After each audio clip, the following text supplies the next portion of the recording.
Salam dalam kasih Tuhan kita Yesus Kristus. Hari ini kita akan bersama-sama belajar pendidikan agama Kristen bab yang ke-7 dengan judul Manfaat Pendidikan Nilai dalam Keluarga dan Pernikahan.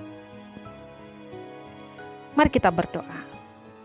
Hari ini ya Tuhan, kami berkesempatan untuk bersama-sama mendengarkan materi pembelajaran bab yang ke-7 dengan judul Manfaat Pendidikan Nilai dalam Keluarga dan Pernikahan. Kami memohon bimbing dan tuntun kami melalui Roh Kudus-Mu. Amin. A. Membangun iman Kristen. Setelah menciptakan manusia, Allah mengajari manusia bagaimana ia harus hidup dan berperilaku.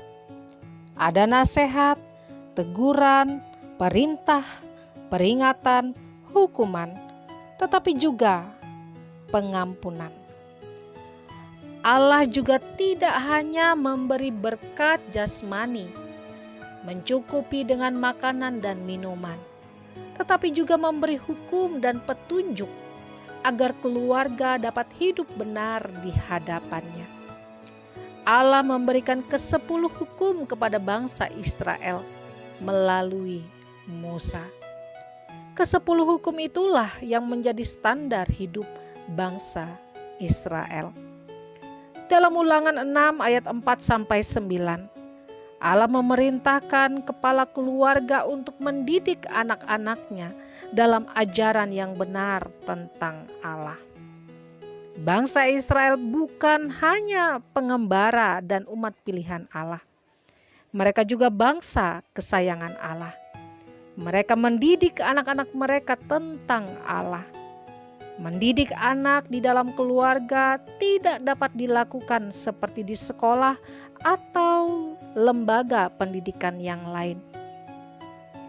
Mendidik anak dalam keluarga harus dilakukan berulang-ulang setiap waktu dan dengan berbagai cara. Bandingkan Ulangan 6 ayat 6-9. Dan yang terpenting adalah keteladanan orang tua untuk hidup sesuai dengan apa yang mereka ajarkan kepada anak-anak mereka. Iman Kristen harus menjadi pusat kehidupan keluarga dan pernikahan. Harta benda, kekayaan, nama besar, dan kehormatan keluarga hanyalah warisan semu bagi anak-anak. Sebab kelak mereka akan mempunyai kehidupan sendiri. Namun didikan dalam iman Kristen dapat menjadi fondasi yang kuat bagi anak-anak dalam menjalani kehidupan. Kelak mereka akan diperhadapkan dengan banyak godaan, cobaan yang terkadang membuat mereka sulit menentukan pilihan. Iman Kristen akan menolong mereka menentukan sikap, karena dalam iman Kristen ada standar, peraturan, dan ajaran yang dijadikan pedoman. Pemazmur berkata, "Dengan apakah seorang muda mempertahankan kelakuannya bersih? Dengan menjaganya sesuai dengan firman-Mu." Mazmur 119 ayat 9. Oleh karena itu, didiklah orang muda menurut jalan yang patut baginya. Maka pada masa tuanya pun ia tidak akan menyimpang daripada jalan itu. Amsal 22 ayat 6. Jadi, orang tua mengajarkan iman Kristen kepada anak-anaknya dan mewariskannya dengan memberikan keteladanan agar keturunannya hidup benar selamanya di hadapan Tuhan. B. Menanamkan karakter Kristiani. Karakter tidak terbentuk dengan sendirinya. Memang anak akan memiliki sifat-sifat yang diturunkan dari orang tuanya melalui genetika. Tetapi Pendidikan nilai sesuai dengan karakter Kristiani harus dimulai sejak usia dini. Karakter tidak dapat diajarkan seperti mengajarkan cara membaca dan berhitung. Karakter hanya dapat ditanamkan pada anak. Cara menanamkannya adalah melalui teladan orang tua dan pembiasaan di dalam keluarga. Orang tua dapat menanamkan karakter mandiri apabila orang tua memberi kepercayaan kepada anak untuk belajar menentukan pilihannya. Tentu saja hal ini tetap dalam arahan dan bimbingan orang tua sampai anak tersebut dewasa dan matang. Karakter Kristiani adalah karakter yang diteladankan oleh Tuhan Yesus. Nilai-nilai Kristiani seperti kesetiaan, kasih dan keadilan, jujur, rendah hati, adil, dan mempunyai daya juang tinggi.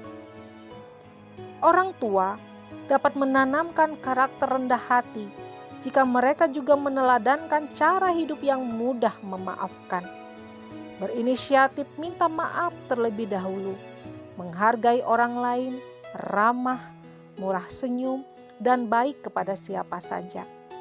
Orang tua dapat menanamkan karakter jujur dengan meneladankan cara hidup yang terbuka, tidak bohong, melakukan apa yang diajarkannya, tidak menyembunyikan apapun, dan menyatakan apa yang sebenarnya.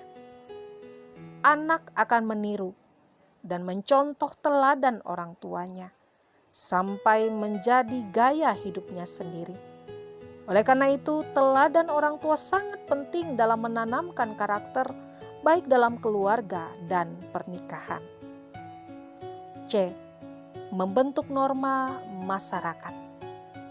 Keluarga adalah bagian dari masyarakat. Apa yang dilakukan oleh keluarga akan turut membentuk keadaan masyarakat di sekitarnya. Jika keluarga sehat dan bersih, masyarakat pun akan sehat dan lingkungan juga bersih. Jika keluarga mendidik anak-anaknya menjadi anak-anak yang santun, ramah, suka bergotong royong, masyarakat yang rukun dan damai pun akan terbentuk. Keluarga turut bertanggung jawab membangun masyarakat yang baik dengan norma-norma yang dijunjung tinggi dengan kebenaran dan kemanusiaan. Umat Israel adalah umat yang hidup dengan Taurat. Banyak hukum yang harus mereka taati. Pelanggaran selalu diakhiri dengan sanksi dan hukuman tanpa menunggu lama. Daniel dididik dalam keluarga dengan tradisi dan norma Yahudi. Pada waktu ia berada di tempat pembuangan di Babel, ia tetap hidup menurut ajaran keluarga yang sudah diterimanya. Daniel tetap berdoa 3 kali sehari dengan cara-cara khusus. Ia makan sayur mayur, tidak minum anggur, dan tidak makan makanan raja. Bukan hanya itu, Daniel juga tidak mengikuti cara hidup orang-orang di Babel.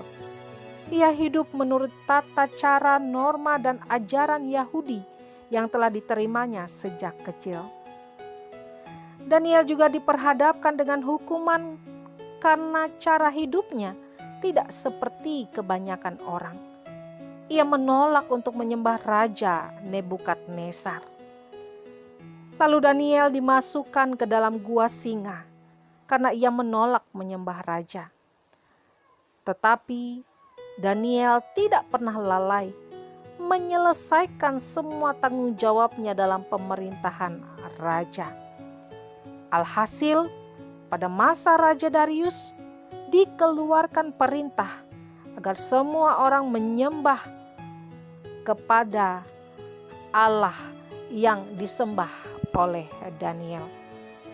Norma, ajaran, didikan keluarga Daniel yang sangat kuat turut memengaruhi rakyat di kerajaan Babel. secara otomatis anggota keluarga menjadi anggota masyarakat juga. Jadi, pendidikan nilai dalam keluarga haruslah menjadi perhatian serius, karena hal itu turut menentukan nilai dan norma yang akan diterapkan di dalam masyarakat. D. Membangun generasi yang kuat. Kemajuan zaman membawa manusia pada gaya hidup yang lebih individualistis dan memupuk egoisme. Manusia lebih peduli pada kelompoknya dan mengutamakan kepentingan sendiri. Persaingan yang sangat ketat menjadi pemicu lunturnya kepedulian terhadap orang lain dan tumbuhnya pola hidup yang lebih tertutup. Banyak keluarga yang tanpa menyadarinya sedang memupuk gaya hidup hanya untuk bersenang-senang. Keluarga terlalu sibuk dengan banyak kegiatan sehingga waktu bersama anak-anak sangat terbatas. Untuk menggantikan waktu yang tersita karena pekerjaan, orang tua memberi kesempatan kepada anak-anaknya bersenang-senang.